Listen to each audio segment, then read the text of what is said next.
Step right up, step right up. Have you ever seen something you wish you didn't see? Or perhaps witnessed someone that went too far? Well, prepare yourself for an extraordinary treat as we present a compilation of mind-blowing stories, carefully curated over the course of a week. Don't forget to like and subscribe so you won't miss any of our stories. Step right in and prepare to be amazed. Nosy parents of teenagers, what do you wish you shouldn't have seen?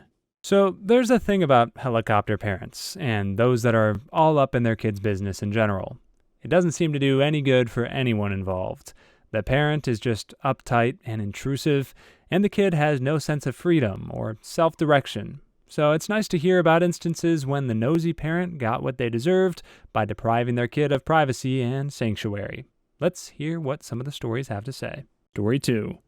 I'm not really a parent, but I suppose the easiest classification here would be stepmom. When wandering around my boyfriend's ex-mom's property to visit his daughter, she had custody and lives with her mom, we found a noose strung up in a tree back in his daughter's play area of the forest. She was 12 at the time. About a week or two later, or before, I don't remember, her mom, the ex, found a seppuku note back there. It was written in Crayola marker and filled with, "I'm sorry, I'm sorry, I'm sorry." It was absolutely heartbreaking to read. We've all tried to say we're definitely not a normal family, and it's been hard on his daughter. She's doing better now and has a ton of great friends, but it was about the worst thing to find. Since that time, there has been a lot of talk about being open about feelings. She's talked to school counselors, and her mom is trying to pay more attention to her. When my boyfriend and I are able to have her with us, we play Dungeons & Dragons with her, and she's hooked on it. Seriously, other than homework, she spends all her time making modules and writing character backstories. It was a chilling discovery that day in the forest, but it could have been far worse. She could have been in the noose, and now we're all a lot closer. Story 3. I'm not a parent, but on my 16th birthday, my girlfriend at the time was over and we were in my room watching a movie, just chillin'. I went downstairs at a point during the night, leaving the girlfriend in the room to get a drink of water. Whilst downstairs, my mother asked me if I had any laundry to be done. This wouldn't be strange for most 16-year-old guys, but I had been doing my own laundry since I was 14, due to my parents regularly being away for days at a time for work. I was confused, but just replied, "No, I did some yesterday. I'm checking anyway." So she did. I got my glass of water and one for the girlfriend and started my path back to my room, when 2 shrill screams came from that direction. I ran to the door. My mother storms out, eyes on the ground, and grumbles, "I'm never going into your freaking room again." I enter the room, perplexed, only to find my girlfriend wrapped in a bedsheet on the bed, her clothes strewn on the ground. She had been sitting on the edge of the bed with nothing on whatsoever when my mother walked in. The night was ruined, and my mother never entered my room again. I'm sure she regrets being such a nosy fool. You know, in my opinion, a good parent would know to respect the boundaries of a 16-year-old. Especially if they're already self-sufficient enough to do their own laundry and basically care for themselves to an extent. High school age is prime time for these activities, and the mom must have known that, so she was being very nosy by insisting on checking his laundry, and it just really sucks that the girlfriend had to pay the price. After all, she was just trying to do something nice for the boyfriend. Story 4. Not a parent. This happened a couple years ago when I still lived with my mom and stepdad. My stepsister used to live in my room, and it had been nearly a year since she moved out. I had a vibrating dill pickle dough that my best friend had bought me as a joke, but not really a joke, for a birthday gift. I used it frequently, and I would hide it in the bottom of a drawer in my closet, hidden in a hat. My mom decided to snoop and found it, but somehow thought it was my stepsister and kept it. I asked her about it, and she was blown away by the fact that I had used it, but she was going to send the toy in the mail back to my sister without telling her. Now that would have been a disaster. Too long didn't read. My mom almost sent my dill pickle dough to my sister in the mail. Update, I texted her about it, and she had the typical response, like, "Not my daughter." And yes, I did get it back, but soon threw it out because the thought of my mom knowing what I use was too much. Story 5. In high school, I bought a pipe for weed.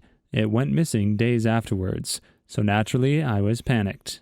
I searched the house top to bottom and asked my brother, who was 12, if he had it.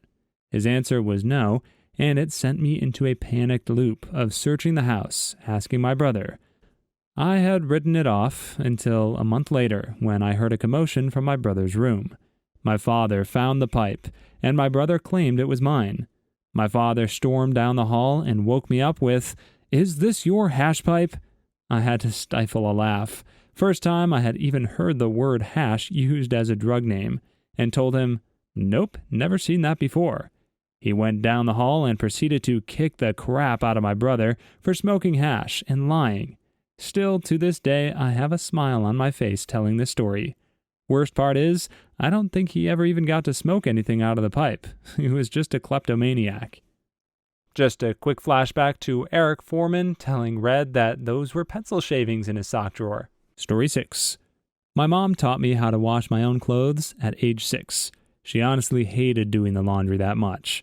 For my birthday once, I turned down her offer of $100 to instead just do my laundry, adding that it would honestly appeal to me that much.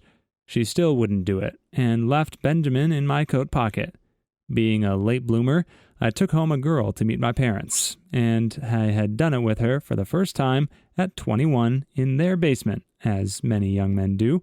Not wanting her to find the condom in the garbage can, I emptied the rubber and pocketed it. I then changed clothes so I wouldn't smell like I was doing it. You guessed it, 90 minutes later, I see my mom folding my clothes. "You're doing my laundry for the first time in 15 years. Sigh, and you of course checked the pockets. She folded quietly, looking down. Yes, John Von Rhine, I found the condom. 8 years ago, and that was, and likely always will be, the last time she did my laundry. Story 7. So, I have a bunch of weird sleep issues, and one of them is the ability to hold conversations with people while I am in a deep sleep. I have no memory of the conversations. My mom found out about this when I was a teenager, and apparently she would sneak into my room in the middle of the night and sleep while I would dish out all the scoop. Who was having a party, who I liked, which of my friends made bad life choices, everything. She would never punish me for it, but would give advice based on what sleep me confessed. It always confused me on how much she knew about my life. When I'm extra tired or stressed, this comes back, and apparently I've had hilarious conversations with my husband. I have just recently discovered that I passed this trait down to my son. Part of me is tempted to get the scoop from my kid, but another part of me wants to respect his personal space. Yeah, that would be the right call, to just ignore this trait of her son's. It's like he's been given a truth serum and can't help but spill all the beans. But if she takes advantage of that, it's no different than eavesdropping or sneaking a peek into your kid's diary. You gotta respect their privacy and let them go through some stuff on their own, make their own mistakes, and figure out when they want to seek your advice on certain things. Let them come to you. Story 8. Not a parent story, but my piece of crap brother-in-law would try to catch me doing stuff. My sister is much older, so I'd stay with them sometimes in the summer when I was a kid. He showed me his new computer and then said, "Don't give anyone my AOL password," and just left me alone for a day while they worked. I was 12 with free reign to the internet. He came home with a perverted grin on his fat face. "Did you know I can see what websites you've been to today?" "Oh, I can." He sat down at his computer, fired up the history with a glint in his dead pig eyes, and saw 12 hours of activity of me doing two things, reading about Animorphs and Star Trek, and chatting about Animorphs and Star Trek. Story 9.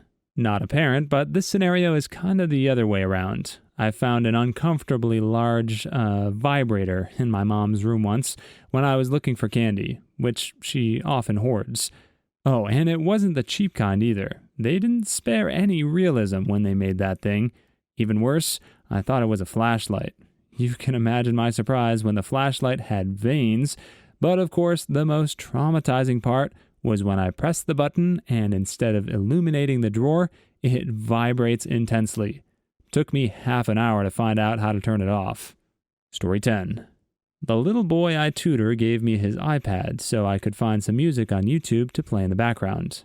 Opened the search bar, typed A for whatever song it was, and the first suggestion was a girl's butt close-up. How did that get in there? My 9-year-old pupil exclaimed, incredulous. I did not search that. It did not matter that he was the only person in the household with that level of writing capability. I just kept going, found my music, and didn't tell his very strict mom. No. We don't want them far away booties. We want them close-up booties. This kid knows how to Google. Story 11. Back in high school, my friend Allie's house was right next to our campus. I wasn't allowed to go hang out after school, though. No boys were, unless her mother was home. Why? Because Mom had walked in on Allie giving a guy oral in the basement one day. The only reason I actually know this story is because one day I was there with parental supervision, and when Mom had to leave for errands, she said, "Well, I wish I could leave you guys here alone, but I guess Allie really blew that chance." I have never seen a teenager turn that red. When the I crave attention people go too far. This sounds like it's going to be full of stories of those people with main character syndrome who think that the world revolves around them and everyone else is just a background character in the lives that they're living out. My Italian grandmother had a word for this, changesil. No idea how to spell that, but really she would only use it when referring to my parents' hyperactive dog who was always seeking attention. On to the stories. Story 1. I had a friend growing up called Jody. She would always lie about things to get attention. As we grew up and went to different schools, we grew apart. Once I turned 17, I got into contact with her in hopes of getting to know her again. I assumed that because she was 17, that she had grown up and stopped trying to get attention. I also had other friends that I would see, and she was definitely jealous. Then she dropped a bombshell. Her dad was dying. I was devastated for her and spent less time with my own friends as I felt that she needed me more. As soon as she found out I was with my friends, she would cry and ask me to come over as she was depressed. She also claimed that she was pregnant with a girl and that she had lost her when she was almost 4 months pregnant. She would cry to me all the time about her baby girl and would cry as she was scared to lose her dad. Mother's Day would come and she would talk about how this should be her day and that she should have had a baby girl by now. She also took a lot of time off work to be with her dad, and her work was very supportive of her. It all came crashing down when she had a phone call from her coworker to ask how her dad was. Jody cried and said that her dad didn't have long left, and that he had forgotten who she was when she saw him last. She said that she wanted to die for it to be all over. I remember crying as I was scared for her and felt helpless. I went home, and the next day she phoned and asked me to get to her house straight away. She sat me down and told me that she had made it all up about her dad dying and that she never lost a baby. She said that she was only telling me this because her coworker had grown worried for her and came to her house to have a word with Jody's mom so that she could have more time off of work.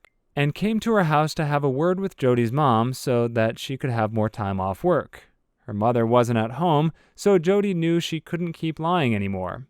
I was honestly scared of her at that point, as I knew that if I had gotten mad, she probably would have made something up about me because that's how she is. I asked where her dad was, and he obviously wasn't at the hospital, but he was on a business trip. I asked her where she had gotten the scan, and she said that she had gotten it online. She also said that the reason why she lied was because she loved all the attention she was getting from everyone, and that it started because she wanted a day off work, which turned into weeks. The scary part about her lying for attention was that it was like she was starting to believe it all herself. I wish that I could explain it more, but this is already a lot to read. Story 2. He was a jerk. I had a couple of pet goats, and he would come over and bully them all the time. He'd poke them through the fence with sticks, throw rocks at them, spook them with loud noises, but he'd never go into the pen. He was too scared of them. He should have known better. He was 16. One day we're all inside, and we hear this blood-curdling scream. In comes the kid, screaming at the top of his lungs. "The goat! The goat is after me! Help!" We turn to see the big billy goat staring at him through the sliding glass door. Every once in a while it'd headbutt the glass. Now, this was a very docile animal. He'd never hurt a fly. But he was out for that boy's blood. It turns out that the kid had been torturing the goat. He had him pinned up against the wall of the pen, throwing rocks and sticks at its testicles to see if he could hit them. The goat came after him, scaled the fence, and chased him across 3 acres of land and into the house. The kid waited for 2 hours for the goat to go away, but it never did. Any time he opened a door to try to sneak away, the goat was right there trying to attack him. Eventually, the goat disappeared, and the kid tried to sneak out a window feet first, and once again started screaming because the goat was right there, headbutting his backside as he climbed out. It was absolutely liberating. Yeah, do not mess with goats. First off, they are majestic creatures, closely related to what, in my opinion, is one of the greatest animals of all, the sheep. But secondly, is this kid not aware of the demonic connections the goat has? You don't want to become acquainted with Black Phillip. Story 3. My ex-roommate did a whole lot of stupid crap for attention. She constantly posted things on social media, like, "The world would be better off without me, nobody wants me alive," etc. But she always refused to get actual help. When her boyfriend broke up with her, she went around telling everyone that she broke up with him after he R'd her. She always bragged to people that she had just met about how many guys she had been with, how much she loved weed and alcohol, etc. She got engaged to her Tinder F-buddy she had only known for a few months, and she made me homeless because her engagement was supposed to be a secret from her parents. They found out, and she blamed me. So she made a whole bunch of crap up about me emotionally abusing her, even though that's what she was doing to me the entire time I lived with her. That way her parents would kick me out. They owned the loft we were staying in. I haven't spoken to her since I was kicked out, but from what I hear from other people, the psycho witch is going nowhere in life. She got kicked out of her first choice university, dropped out of community college after failing all of her classes her first semester, and has been stuck as a cashier at a crappy grocery store for the past 2 years. Oh, and her Tinder F-buddy broke the engagement with her right after I was made homeless. Guess he finally got a brain and realized she's insane. Story 4. Little brother is a few years younger than me. He used to come into my room to harass me all the time, and my parents never allowed me to have a lock. He was around 10 when I started propping a piano stand under my doorknob to keep people out. I'm so sick of people saying it was a fire hazard. You'd use whatever you could too if your parents never knocked and your brother used to shoot you with airsoft guns. Little brother pushed the door and the piano stand was at the knob. I ignored it before all I heard was the loudest bang followed by a thud. I opened the door to see him lying on the floor, holding his face and crying. Apparently, he decided that he could break down my door, like in the movies, by throwing himself against it after running from down the hall. But this dumb guy didn't just throw his shoulder or kick it, he threw his entire body against it like a squirrel going for a tree. Arms and legs out, face freaking first. I got blamed for it, but it was worth it. Only time I ever laughed that hard at his expense again was when he tried to fart into my room and shat himself about 2 years later. The last part is the very definition of a critical failure. Story 5. I used to work at a boys and girls club. There was one particular girl who was around 7 or 8. She came in one day with a bruise, told the lady at the counter that her mom abused her. CPS and cops were called, determined that no, mom did not beat her. In fact, mom was very freaked out and worried about it. A couple days later, the girl runs up to me and another worker with a busted lip and blackish eye. Fresh. She told us that another kid beat her up. We go to look on the cameras. I kid you not, this girl tells the other kid that she, I can't remember which, was gonna get into big trouble for refusing to play with her. She proceeds to run into the wall several times. When that didn't do much, she takes a broom handle and literally jabs her eye with it, repeatedly. Then, once she has a black eye, she bites her lip to make it bleed. Then she runs out to tell on said kid. I don't know what happened next, as I was scheduled to do my lifeguarding duty. Last I heard, she hasn't come back. I sure hope she was put in a mental ward or something. Kid was psycho. That's a slippery slope if you're going to fake injuries to get others in trouble. Ever heard of the boy who cried wolf?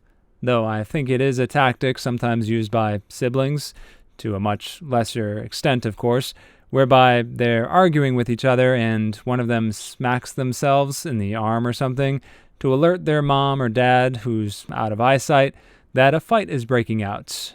From what I recall, the parents typically side with the younger sibling right off the bat, even if they were the one pulling the prank. Story 6. My old friend online. He used to say he was depressed and seppuku and did self-harm. Everyone thought they were for real. At first, I did too, until I was looking up fake cuts on YouTube for Halloween and saw a cut that looked like his. Went back on Discord to look at the picture of the cut, and there I saw the pen ink and confronted him. But apparently, he was rushed to an emergency room from that same cut and was put on seppuku watch for 24 hours, but had his phone the entire time and couldn't take pictures of proof. In the end, a few weeks later, we were in a Discord server, and I joined the public call there, and there he was. Yeah, a few weeks ago, I lied to my old friends, saying I got some cut and was in the emergency room. We talk daily still, like real friends, and not old friends. Then I said, "Oh, really? Well, then we're not talking anymore then." And he tried apologizing and saying he lied to them, but I was done with his BS. I blocked him and never talked to him again. This was December 2018. That's just a weird thing for him to brag about. Story 7. There was this girl for a while that had this huge crush on me, and she didn't seem to realize that she had been a total jerk to me for most of my life, and that I really disliked her. Finally, she decided to get my attention by stealing my $300 leather jacket and saying that she wouldn't give it back unless I went out with her. So I contacted her mom and told her that if she didn't intervene, then my parents were going to press charges. The day after she gave my jacket back, she sent me this long butt text talking about how I hurt her so badly and it would take a long time to earn back her trust. I replied by saying, "I don't want you to trust me. I want you to leave me alone." And we haven't spoken since. Pro gamer move. Story 8. Had an online friend claim while we were making an MC server that he was super rich and had a mansion and like 5 Bugattis and Ferraris and what the frick ever. Showed us inspect element versions of his PayPal, posted his Google image butt cars all over the Discord, had a mightier than thou tone, abused his admin on the server a lot. He never once showed us his actual face or spoke on video chat. Once he got busted, he DM'd me pretending to be his brother, saying that he had passed away. Then a couple days later, his brother DM'd me and said the docs screwed up and he's actually been in a coma for like 2 days, but told me to tell you he feels betrayed that you never believed him. I blocked the frick out of him when he DM'd me a few months later, saying, "Sup bro, been a long time since I saw you. Anyone wants proof of this, I got you. P.S. Frick off, Salvatore, you snot rocket in a crap-covered tree." Story 9. She sent pictures of cuts on her arms to other students via Snapchat with no warning. When kids responded, she left them open. The school and her parents obviously got involved, and she was called to the office first thing in the morning the next day. I later found out she sent them because she was curious as to what people would say to her if she self-harmed. The cuts weren't deep, just deep enough to draw a small bit of blood. They healed in a month or so and didn't even scar, but it freaked people out. This girl never really apologized or showed any kind of remorse. She was also proud of the fact that people tried to contact her or help her. Kids called her house phone to speak to her parents. Needless to say, most people haven't forgiven her. She was sent to therapy, was confirmed to be non-seppuku, and that's where the story ends. I'm not sure if she's still in therapy. Story 10. No one else seems to think it was too far, but she drove the car into a pole her very first and only time driving. Her dad took her around an empty parking lot, and she managed to crash it, damage the car, broke her dad's nose. I don't think she got hurt too bad, but she never had to drive again. Now her best friend carts her everywhere she needs to go, and she's expressed to multiple people that she doesn't see why she needs to drive if her friend can take her places. She also made sure her parents saw the first time she ever cut, said that the dog did it, showed me the cuts the same morning, and talked all about how she was just so bad at hiding it. She wore a short skirt just so she could show it off. What horrible punishments did you think were normal until later? I imagine a lot of the old school punishments that we'll hear about in these stories were pretty traumatic or embarrassing, and so the victims naturally wouldn't really want to talk about it openly with their peers until they got much older and it became just a memory. But I'm thinking that with the dawn of the internet, where these stories can be shared openly with a wide audience, I would hope that it ultimately does some good in exposing how abnormal the punishments are and lead to fewer instances of them. Let's hear what the stories have to say. Story 1. My dad would punch and break things all the time. Yeah, we got belt spanked, but his anger outbursts caused me the most long-term damage. For instance, he might get mad at breakfast for something random, and then he'd just punch our TV and break it. One time he scratched his truck, so he got out and started beating up the mailbox and going crazy on it, while we just sat there and watched. Holes in the walls, temper tantrums, you name it, he did it. He would also get into fights at softball games and whatever else. As an adult, I have a really bad startle reaction to any sudden noise. I don't like violence of any kind. If I see people fighting, or even animals, it causes huge anxiety in my gut. I don't spank my kids, and never will, or resort to any sudden outburst. They're amazing children, and it's proof that kids can behave without spankings. Sometimes abuse is not obvious. To anyone reading, if you have an anger problem and take it out on things, get help. Even if you don't hurt your child directly, trust me, that violence is still sinking very deep into their psyche. Let's see, what else? My mom used to do this thing where she told my siblings she loved them, but would purposefully not say my name. This taught me from an early age that I was damaged and not worthy to be loved. It was also very normal for my dad to call us stupid, idiots, or completely stonewall us and respond to our questions with dead silence. This was the worst. Growing up, though, I just always assumed every household was like this. I have trouble even writing a lot of these things on here because I always fear there's an abusive parent reading this thread to get ideas to use on their kids. I think paranoia and sensitivity will be something I'll always carry. Story 2. My mom had a pretty short temper and was overall unreasonable. She verbally lashed out at us, mostly my dad, over the dumbest stuff. She talked crap about us behind our backs to each other. She'd, for example, ask me why I didn't do my laundry. I'd tell her that it slipped my mind, apologize, then tell her that I'd start it right away. She would then get ticked off and demand that I had remembered to do it in the first place. You can't make things right for my mom. You just let her put you down until she's satisfied. The whole, if you tell the truth, I won't be upset thing parents tell us is complete garbage. When I was 15, my grandparents, her parents, were struggling medically. We were the only family they had in town, so we had to take care of them. Grandpa's going senile around this time and would often respond negatively to our help. He hated doctors and wouldn't take his medicine. He was more than we could handle. We recommended an institution that could take care of them. Grandpa opposed the idea every time we brought it up. Eventually, my mom got sick of it and pretty much disconnected us from them.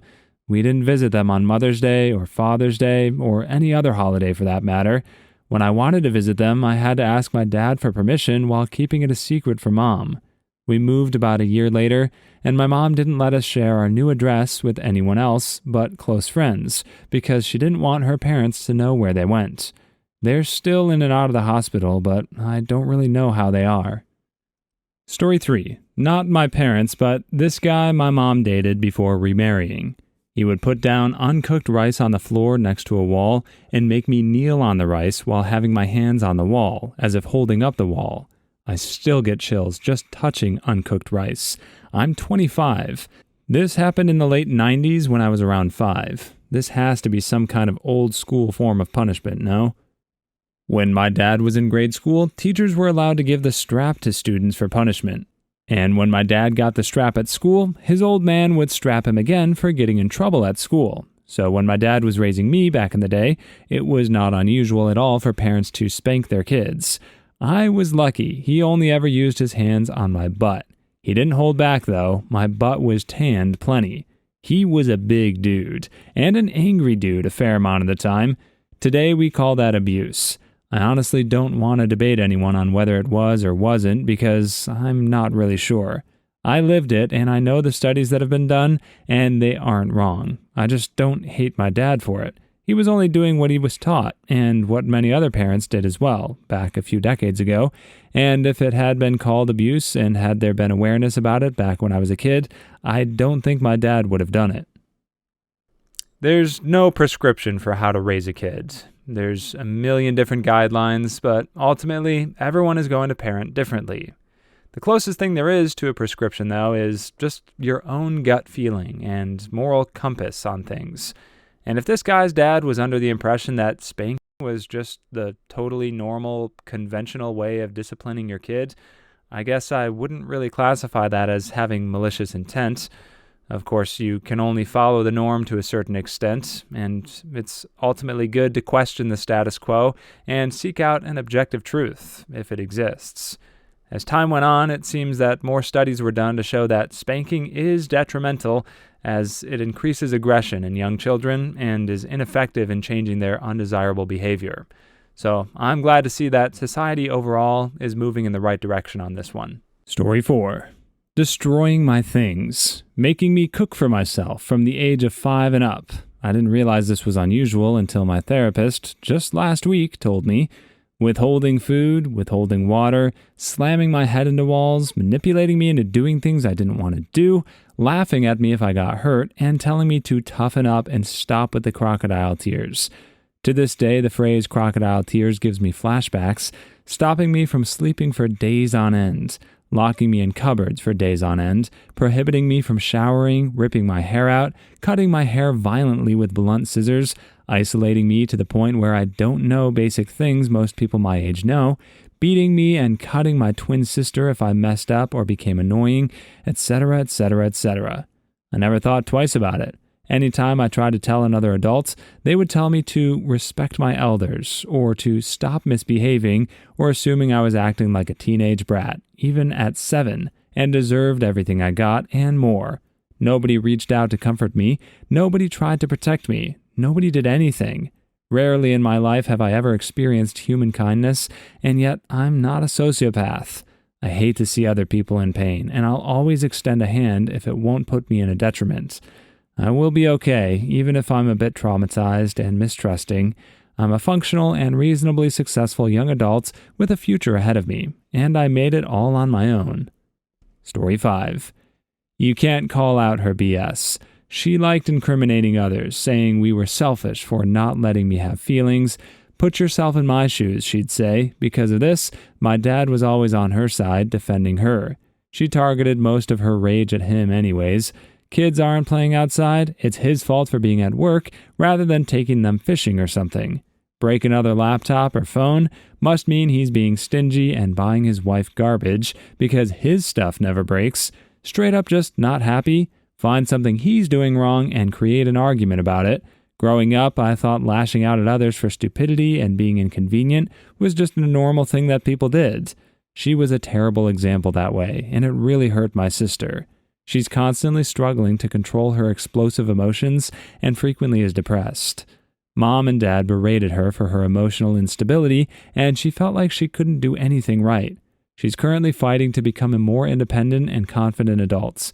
Personally, I noticed the way her bad example affected me early on, but it's still really hard to be a better person. Everybody rants, I noticed, but when I rant, people around me get super uncomfortable. I always catch myself too late. It was really difficult to decide how I felt about my mom because she was also genuinely loving and really cared about us. She just put herself first. I loved her, yet I hated her for the way she treated my dad. He deserved better. Story 6.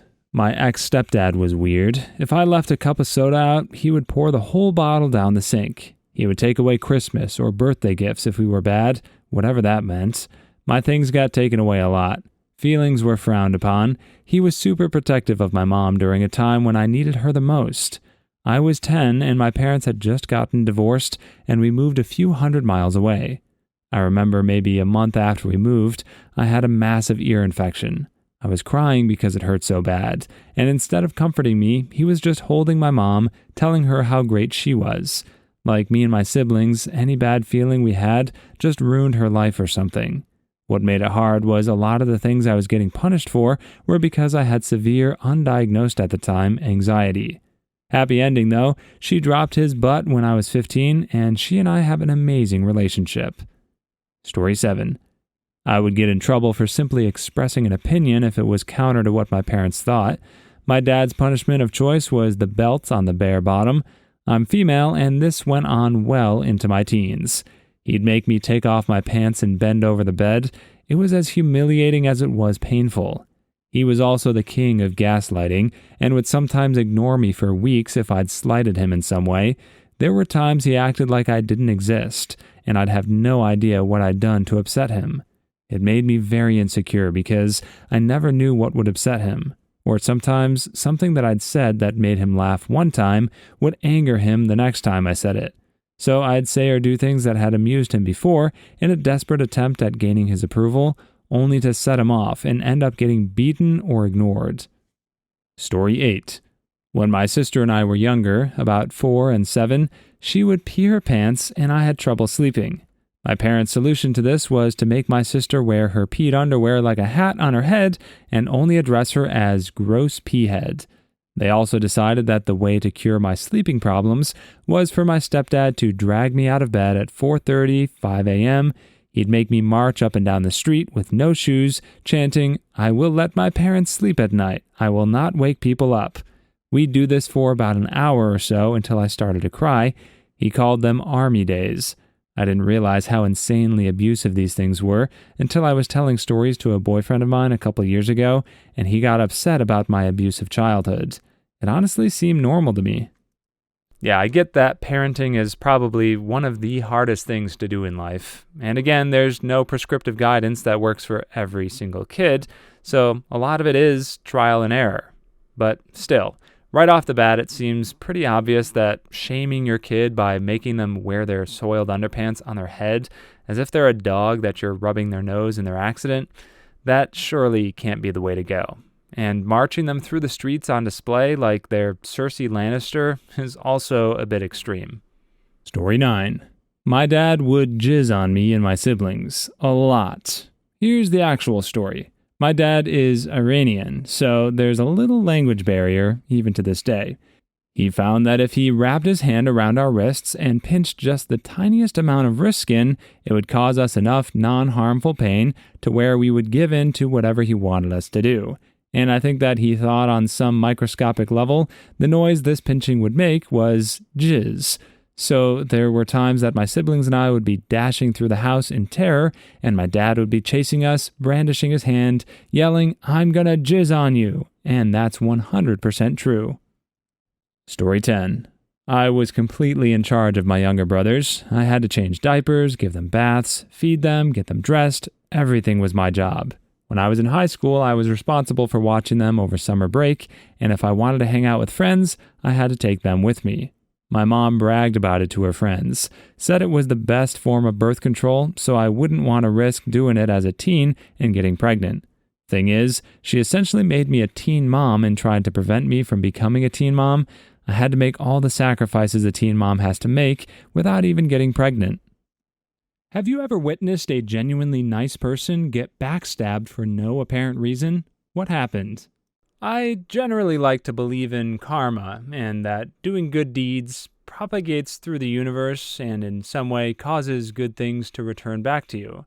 But sometimes, no matter what you do, misfortune finds a way, and people who don't always deserve it are hit with crummy circumstances. So let's hear about some of those cases. Story 1. I went to high school with someone who had some form of mental disability. I can't say for sure what, but I would hazard a guess at Asperger's syndrome.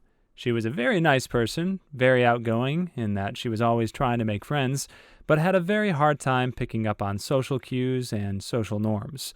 She was easily peer pressured, unfortunately, and oftentimes people would convince her to do things because they thought it would be funny, and she either didn't know to say no, or maybe just wanted to take a risk to become friends. She was always kind, and didn't have a bad bone in her body. It was extremely sad to see such a kind person so easily manipulated and treated poorly. On the list of things that I saw happen to her, smoking cigarettes because the cool kids told her to, ultimately leading to her becoming a full-time smoker, smoking weed on lunch break with the cool girls in the forest, and then being left in the woods, not going back to class because she was scared. Someone spiked her drink in homeroom, and by 10 a.m., she was drunk and didn't know what had happened. And the ultimate insults, the ultimate Noah get the boat moment for me, was hearing of never knew or who did it, or I would have said something, someone surprising her with a lunch they brought for her. This lunch consisted of a sandwich that was filled with magic mushrooms. This absolute waste of a human fed this poor girl, someone who the whole school knew had a mental disability, a very large quantity of magic mushrooms, and just let her unknowingly hallucinate at school. She was suspended for doing drugs at school. What a joke. And if memory serves me, she never came back, or maybe left at the end of that school year. My first thought on this one was that if she was Mormon, then she would have been somewhat accustomed to the idea of polygamy, but not wanting to be too ignorant, I read up a bit more on the religion, and it turns out that the concept of having multiple wives is way less prominent than rumor has it. In actuality, plural marriage was not really for everyone in the Mormon church. In fact, at most, 20 to 30% of Mormons would ever practice it. More it was among the church leadership than the regular members. Well, that figures. But if commanded to take other wives by God and the church, then an obedient Mormon was historically expected to comply. The more you know. Story 2. The nicest girl I ever met really got put through the gauntlet the time that I was in school with her. She was really sweet, very cute, Mormon, and just never couldn't smile. In general, people liked her, but a few just had to come after her over her religion, and it was relentless. Some girls were just unnecessarily rude to her. I always assumed it was a jealousy thing since she got a decent amount of attention, and like any nice, attractive girl in high school, has basically a posse of guys who hung around her and were friends, but constantly jockeying to prop themselves up as clearly the best candidate for her to date. We all know that dance. The worst, though, at least the only one I saw really crush her, was when she got cheated on, ironically for being too nice. The way her ex explained it to me way after the fact, he genuinely didn't know Mormons are a denomination of Christianity, so he had no idea her faith meant, on top of all the not drinking coffee thing he knew about, that she also couldn't get intimate.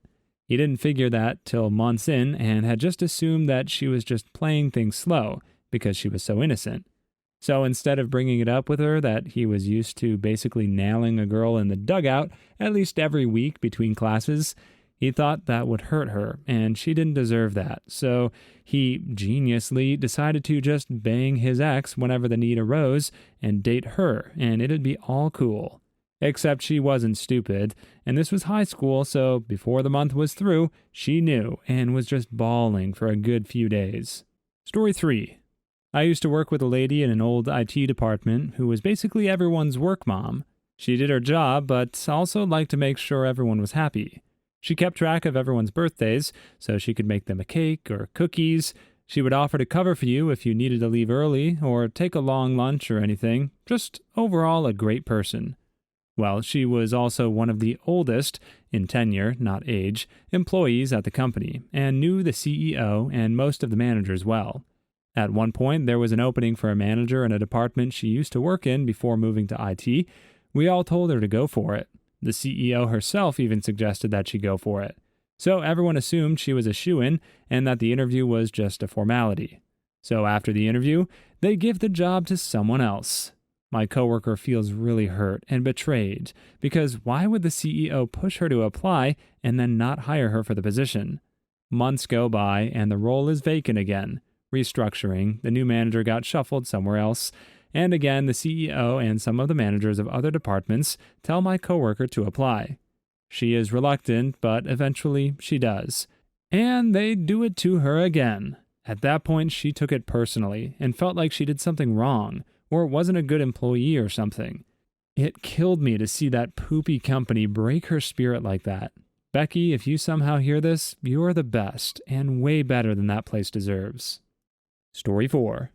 The nicest girl in our friend group was backstabbed by my roommate Kelly who gaslit our entire group into believing that the nice girl was crazy and clingy and was blowing up her phone to hang out. For weeks, my friend group ditched her, hid from her when she knocked on our apartment door, and just tried to ghost her, all while pretending nothing was wrong. I talked to her, told her what happened, and just asked that she toned it down. She explained that my roommate Kelly had invited her and told her to come over all those times and always initiated text conversations. She'd just deleted the texts to make the nice girl look insane. I called Kelly out on it. She threatened to pull a gun on me, told me to look out, white girl, I'll kick your butt. She was Lebanese, a foot shorter than me, and stick and bone. I'm normally not a fighter and fairly non-confrontational, but I was so angry for our nice girlfriend that I told her if she tried, I'd pick her up by her throat and watch her feet dangle, and she backed down. Once it got out in our group that she'd done that, she was ostracized and moved out shortly after that. Kelly was generally bat poop crazy, though. I have so many stories about her. Story 5. I was a McDonald's manager, and there was this kid who worked the grill and fryer. He was a little dumb, but this kid tried, and had an amazing attitude, even when the kitchen pooped on his every move. Loved that kid. Anyway, the tiles around the oven and fryers needed to be relaid, so they were, and cardboard was thrown over them to cover the new grout. I told the kid when he came in, be careful, blah, blah, blah, and then it happened. He was moving from the cabinet above the oven to the fryers to the right and slipped. He wasn't messing around. I tried to catch him, but missed, and he hit hard. I witnessed the entire thing from inches away and wrote the incident report personally. He literally stepped on it gently, and the grease from the kitchen must have built up because he straight went back, head hit tile. He had a concussion, but was otherwise all right, except some back pain, which I think was worse than he let on. He filed for workman's comp, and they denied it. Said he had a history of unsafe workplace practices, or something formal for screw off. Yet they didn't call me the certified shift manager on duty, or even acknowledge the incident report. Story 6.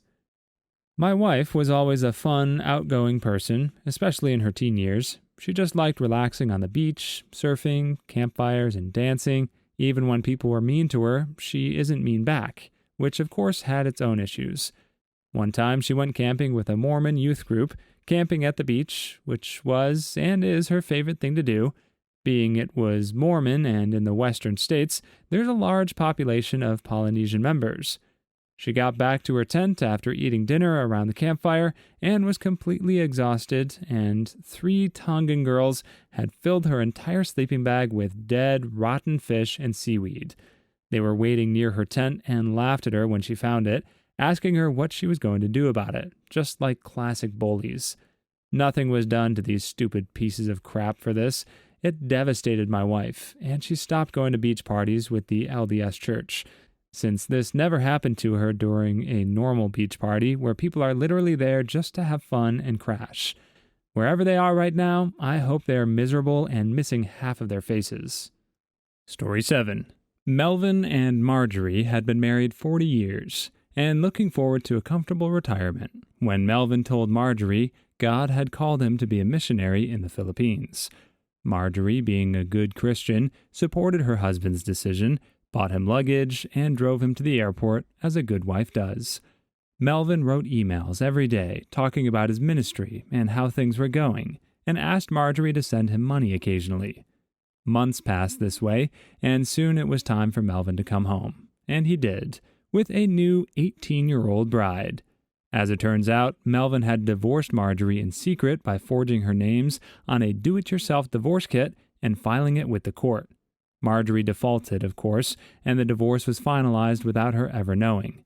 So when Melvin returned from the Philippines, he dropped the bomb that not only had they been divorced for a year and a half, but he now had this new wife, and Marjorie would need to move out of the house and into another, which he graciously agreed she could have in the divorce she never knew about. Coldest thing I've ever seen. Story 8. I found out a colleague hadn't applied for a big promotion, so I asked why, as she had shown a lot of interest in the past, having covered the position quite enthusiastically. She told me that she had been off for a few weeks, and on her first day back had given another colleague a lift home, massively out of her way. It was common knowledge in the office the vacancy was coming up, and we were just waiting for HR to open up applications. So whilst driving, it came up, but the other person said that applications hadn't opened yet, and they hadn't heard anything about the role in a while. Applications closed the following day, and I know for a fact the person who denied knowing about the vacancy had already put their own application in a few days before. My colleague missed out on the role, and we all learned there was a snake in the office. What's worse is the petty butthole never stood a chance of even getting an interview for the role because she was known as lazy and quite argumentative. Story 10. My cousin is genuinely one of the nicest people I have ever had the privilege of knowing. She's an elementary school teacher who apparently kicks butt at teaching too, but she's won numerous teaching awards. Her husband lost his job in the recession, and that's when she said he turned into a different person. He ended up cheating on her, claiming he was driven to it because my cousin is infertile. She begged him to see a couples counselor. He agreed. She set up and did all the work to get the appointment, even though he was unemployed and the one that cheated. The morning they were supposed to go, he gave her divorce papers. She was crushed. Good news is, more than a decade later, she's doing better than ever, has met a great guy that worships her. The guy has a son, and they all get along great with the boyfriend's ex-wife. They all even celebrate holidays and vacation together. She deserves every drop of happiness. Daycare workers, what is the most shocking family secret you've been told by a 3-year-old? If you are into gossip, then hanging around toddlers and kids is absolutely the way to go. They pick up on more than you realize, and they are brutally honest and tell it like it is. Why do you think Varys, the spider, master of whisperers, spy master for the king of the 7 kingdoms, used a network of children to do all of his dirty work? They clearly have a talent in it. Story 1. Oh my, I can't believe this isn't one of the first ones that popped into my head. There was a little girl and boy, about 3 and 1. They were in foster care and had great foster parents. Well, they would get picked up about once a week by a social worker and taken to their parents for visits. Well, one time when they came back from the first unsupervised visit, the little 1-year-old started breathing really heavy and raspy, and then all of a sudden barely breathing at all. We think maybe an allergic reaction to something. Of course, we called an ambulance. Then not even 10 minutes after, he's off to the little 31 hospital. It happens to be the 3-year-old's. But she starts throwing up and then not being able to breathe. So we're all like, what the frick is going on? The owner goes to the hospital with the kids and calls later, then lets us know what's going on. Turns out the real parents poisoned both of the kids. They turned out okay. The little boy had a lot more in his system and was in the hospital for a few months. But overall, everything went back to normal. Needless to say, the parents went to prison. Their reason for doing it was because if they couldn't have them, then no one else was raising them, which made no sense because they were fairly close to getting them back. You never know how poopy parents some can be until you work in childcare. Story 2. I dated a girl with 2 kids. I was watching them while she went to the doctor. She had a serious medical problem, and she wanted the kids to not be there and see her all stressed out. Was watching Toy Story with her 3-year-old daughter. I guess the daughter started understanding that her mom and I are more than friends. She said, "Would you hit Mama?" I was shocked, and I said, "Of course not. What put that idea in your head?" And she teared up and said, "My daddy used to hit her." And she started crying. I just did my best. I explained to her that I would never hurt any of them, and how people who love each other should behave, and that her dad had a sickness that caused him to act strangely. He was an addict. I got her a popsicle, and she calmed down as Buzz Lightyear and Woody were flying into the car. I was aware that their dad hit their mom, but I didn't know the daughter witnessed it or would have even remembered. Story 3. So I worked in a day nursery for about 4 years or so, and I will never forget the day that a 3-year-old outed her mom and dad for having a intimate swing in their bedroom by drawing a pretty graphic picture of the swing and her mommy laying back in it and daddy kneeling down in front of her. We reported it to management because of policies and procedures, but my lord, I had to leave the room and laugh before I imploded. The same child, maybe 3 or 4 days later, pipes up during a conversation about religion. It was around Christmas time, so we were covering what religions have what festival and gods, etc. She announces that her mommy loves God very much and prays to him a lot at night. Without even thinking, we asked how she prayed. She responded by moaning and saying, "Oh my God, oh God, oh God, oh God, yes, I'm so close," and that she thought it was sweet. She felt so close to God. So that's how Immaculate Conception happens. You just have to pray really hard, and your wish will be granted. That swing sounds like fun too, but I thought those things usually belonged in dungeons, along with the other related apparatuses.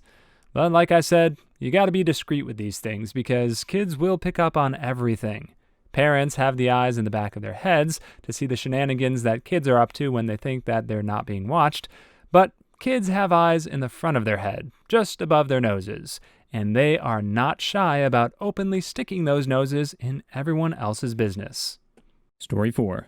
They tell me everything. If you lie to your daycare worker, your child will spill the beans. I have lots of 3-year-olds struggling with potty training. Every single parent will tell me they're working with the child at home. Your kid will tell me if that's true or if you're just putting them in diapers as soon as you get home. Biggest thing I've been told, one little girl mentioned how her grandma tries to breastfeed her. Her grandma picked her up every day from daycare and had her just about all afternoon with her alone. We called parents and cops. An investigation was done, and Grandma admitted to holding her like she was nursing, but claimed they were just cuddling. From my conversation with the little one, it sounded like it was definitely going on. She was really, really detailed for an almost 3-year-old. Grandma walked away unscathed and still picked the little girl up from daycare regularly. Story 5. I once had a little girl tell me she saw Daddy licking Mommy like a doggy. That was hilarious and awkward. There were a handful of really sad cases where children would disclose neglect or abuse. One girl in particular had a meltdown one day when she had an accident in her underwear. Turned out that her mom would slap her around just gently enough to not leave a mark and lock her in a closet when she misbehaved, which included accidents.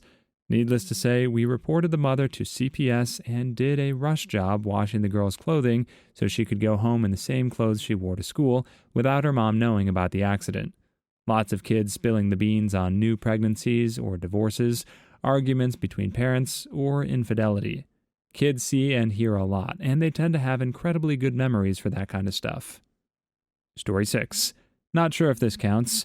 Wife runs one, had a day off work, and a 6-year-old sits at the table next to me, and we start talking about different fish in the world. His parents were divorced, and they have split custody. He and his sister only come part-time. So I grab my phone, and we look up different tropical fish and whatnot. After a bit, he tells me he only likes his mom and sister, hates his dad, stepmom, and stepbrother. Talks about how he's going to light his dad's house on fire with the people he hates still in it. I told his stepmom about it when she came to pick him up. He went to therapy for a while. His real mom gets a new boyfriend every month or so. Apparently, one has given him swirlies a few times, and another was a convicted child molester. The dad reports this stuff to CPS, but they never do anything about it. Story 7. This isn't exactly scandalous. The shocking things I have heard usually involve abuse. We had a family from Texas move to daycare I worked at in Illinois. The boy would try and tell us stories, but we never could fully get all the details for it to make sense.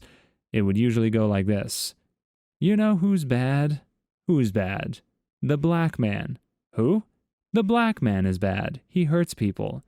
What man? Why does he hurt people? The black man. He's scary. After a few weeks of this, the boy was the one to always bring the black man topic up. I finally was able to discover that the black man was Darth Vader. I had assumed that perhaps this Southern family had a streak of racism, but it just turned out I was prejudiced against Southerners. This actually brings up a good point about the symbolism of good and evil, and especially when it comes to movies and such. The villain is often dressed in black, in an attempt to, I guess, make them appear menacing and make it really obvious that this is the character that's evil, or this is the bad guy. I'm sure it has something to do with day and night and predators lurking in dark shadows or something related to our evolutionary bias against our fear of dark figures. But in reality, an evil dude dressed in all white is just as evil. Take Saruman, for instance, the White Wizard from Lord of the Rings. But the representation of evildoers is definitely skewed towards black. I guess black is also the absence of color, which is a bit daunting, I suppose. And, yeah, I guess I'll admit, I really can't picture Darth Vader in a tie-dye suit being quite so ominous. Story 8. My grandma owns a home daycare, and a female toddler that she babysat decided to try and pull down a male toddler's pants and kiss his pee-pee. My grandma immediately asked her where she learned that, and she said, "My daddy." My grandma reported it, and an investigation was done, and her family was actually very grateful that she did. Even her dad. An investigation was done, and they found nothing wrong, and the parents 100% cooperated. Kids sometimes just say odd things, but they were glad to know that my grandma takes those sorts of things seriously. So I guess it's not a family secret, but my grandma certainly thought it could have been at the time. Story 9. I worked at a gym child care center in high school, and a pair of 4-year-old twins, one who appeared to be mentally disabled, with an older sister came in. Not 3 years old, but not very old. The little boy had these weird scars all over his arms and legs, like old cut marks healed over. The older girl, maybe 5 or 6, noticed me looking and calmly explained that it was from when his twin sister had gone after him with a knife and rolled up her sleeves to show me the same marks all over her arms. Apparently, the younger girl had serious issues, and her parents apologized for not warning me when they came to pick her up. Never saw them again. Creepiest little girl I've ever seen. Story 10. I had a kid call me a witch before and slap me on the face. That one was fun. He was in the foster system, so he had already been through some things, I'm sure. It wasn't a secret, but having a pair of 4 to 5-year-old sisters reveal to me the details of their father's motorcycle accident that led to his death was heartbreaking. It all starts with, "My daddy is dead," and ends with, "He wasn't wearing a helmet." Spoiler alert, the story is terribly tragic and lengthy. Oh, a girl who has a questionable home life pointed to a cop car and said, "It's the popo. They took mommy away once, and now I don't have a mommy anymore." Story 11. I don't know if this counts, but a 3-year-old told me he had belly aches every day because mommy gave him too much sleepy juice. I said, "What's that?" He didn't know. I brought it up to her, and she said like it was all normal and fine, even with a little laugh. Yeah, sometimes I give him a little bit too much NyQuil because the little doo-doo doesn't sleep. And I was like, no child that age should have any NyQuil. She laughed it off and said, "Oh, he's been getting it since he was a year old. Nothing bad has happened." And on top of that, the kids always came in smelling like strong weed. CPS was called. Story 12. Not a daycare worker, but something rather similar. I helped with foster children for a long time, and one who was in the process of being taken from her mother, 3 years old, told me, giggling, that Mel was sucking mommy's boob. Mel was her grandmother. She also told me that when she was a little tiny, her mom put her in a crib and a scary man came into the room and grabbed mommy and jumped all over her, while mommy screamed, "No, my baby is watching, stop." Story 13. When my son was 3, I bought my wife Titanic on video. Yes, it was a long time ago, for her birthday. He asked if he could watch it after nursery school. We said that it wasn't really a film for children. It was a film for grown-ups, like mommy and daddy. When I picked him up later, his nursery teacher was stifling her laughter as he had been telling everyone all day that it was his mom's birthday that day and that daddy had bought mommy a special video that only mommies and daddies could watch. Yes, a good qualifier to add to kids being keen, nosy, and honest is that they are also pretty ignorant when it comes to the finer details that life has to offer. So while they are keen at picking up on things you may have thought were well hidden, they can also easily misconstrue the overall story, and then you're left just trying to explain yourself to other adults to save yourself a bit of embarrassment. Please leave your stories in the comments. I'd love to make a video of them in the future. Also, don't forget to like and subscribe.